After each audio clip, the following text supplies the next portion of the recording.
last week we were at the playground and we were talking to I was talking to a couple of parents, and we're expats. And so we did the normal pleasantries of, where are you from? How'd you end up in Cambodia? And somewhere along the conversation, I was asked, what's your plan? Now, I assume that question meant, what's your 5-year plan, or what are your career plans, or something to that effect. But that's not how I answer the question, because that's not how I ever answer that question. I simply said that my plan was to continue to be present for her and parent the way that I parent her, and make sure I'm laying that foundation for her. And so the question stuck with me. And so I said, well, let me just make a little video on my thought process. So for me, planning, I always have a loose plan, I'll say that. So for like even now, I have a plan of things that I want to not necessarily get done in the next year, but things that I'm reaching towards within the next year. And what I have come to realize is that life always happens. For example, when my son was still in high school, I had these grand plans that once he graduated, I was moving to Africa. I was going to be debt-free. So I paid off a ton of debt. I had all these grandiose plans, and it wasn't wasted. It wasn't for nothing. It definitely gave me a lot of experience in a lot of areas, especially financially. I see it. I see it. But had you asked me 5 years ago, where do I see myself? I would have never said having a daughter, and I would have never said living in Cambodia. So I say that to say, making 5-year plans is not something I do, because I've done that before, and I spent a tremendous amount of time and mental space on it. So now I just keep the loose 1-year plan, and I allow space for life to happen, because it always does. Prime example, my last apartment, I signed a 6-month lease, and I paid the full 6 months because I was able to get a discount that way. And so halfway into my lease, after about 3 months, I was like, well, let me start looking at the market and see what the prices are and what I can get for what prices, because I didn't particularly want to stay in that apartment. There was nothing wrong with it. But if I could have found something different in the same price range, then that would have been preferable. So I looked, and within a week of me looking, I saw a place that it's about 3 times as big as the other apartment, and it was $20 less per month. So I was like, no, this can't be right. So I made an appointment to go see it the same day. And when I got there, it was exactly as listed. And the posting said negotiable. So mind you, it was already $20 less per month than I was paying.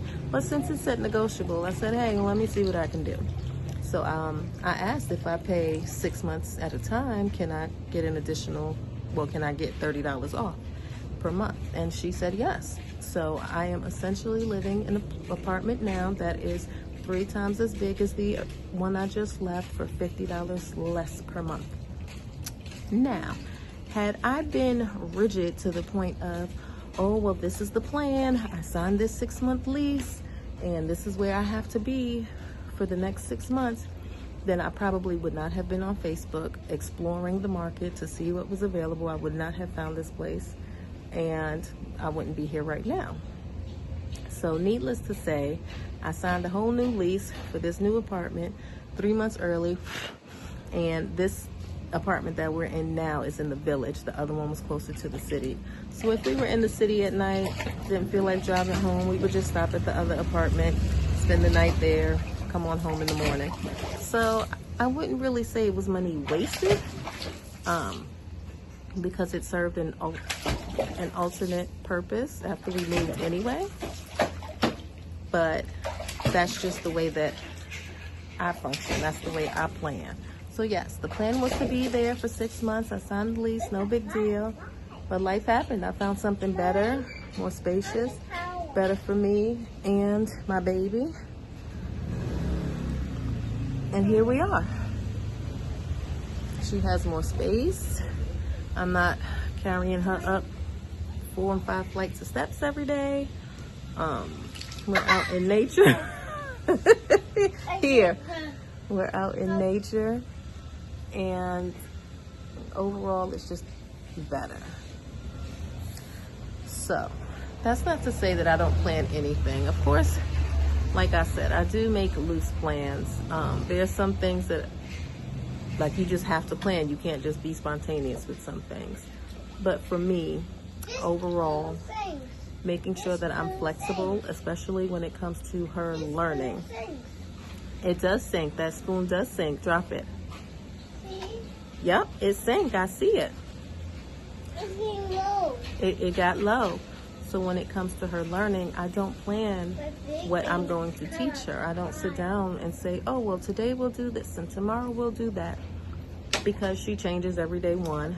Two, I don't function that way. Because her personality is all over the place. One day she'll feel like this, the next day she won't.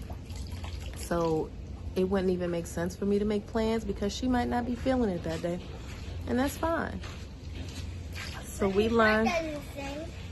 It doesn't, it floats, huh? So she learns through living. We go places, we do things, we talk to people, we interact. I see it's floating, you're absolutely right. So she learns through living. And of course there are things that I have taught her. She knows her alphabet, she knows the sounds the letters makes, most of them. She can point and count, she can count backward, like she can do all the things.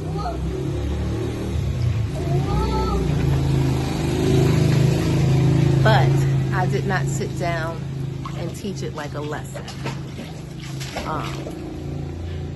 We had flashcards when she was about a year old that we went through, so she knew all of this stuff pretty much when she was 1. But I would use the flashcards to reinforce things, and then when we are out in the world, that's when I would apply it. Like, oh, what letter is that? And she'll tell me the letter. Oh, what shape is that? What color is that? So yes, the baseline may have been some flashcards or some books, but the application happened out in the real world. And the flashcards were just something for her to see on a regular basis for repetition. So yes, I utilize products to help me to teach her, but her main teaching comes from living life. And I think that is so underestimated sometimes, because even when I was pregnant, I spent so much time looking at curriculum. Like, I have homeschooling tabs on my computer now, and I look through it and I'm like, did I have nothing better to do with my time? Because I have so much stuff. I downloaded so much stuff, like, it's ridiculous. And I look at the amount of worksheets that I have, because that's the way I grew up. I grew up with worksheets. I was always sitting down with a pen and a paper. Maybe not at 2 years old, but as young as I can remember. And that's just not something I want for her. Learning is experiential, in my opinion. So I want her to experience her learning, which is what she's been doing. And again, I think that it's a little bit underestimated sometimes, because she retains so much information that way. So that is a little bit of insight into what my plans are and why I don't particularly plan the way that a lot of people do. Thank you for watching, and I will see you on the next video.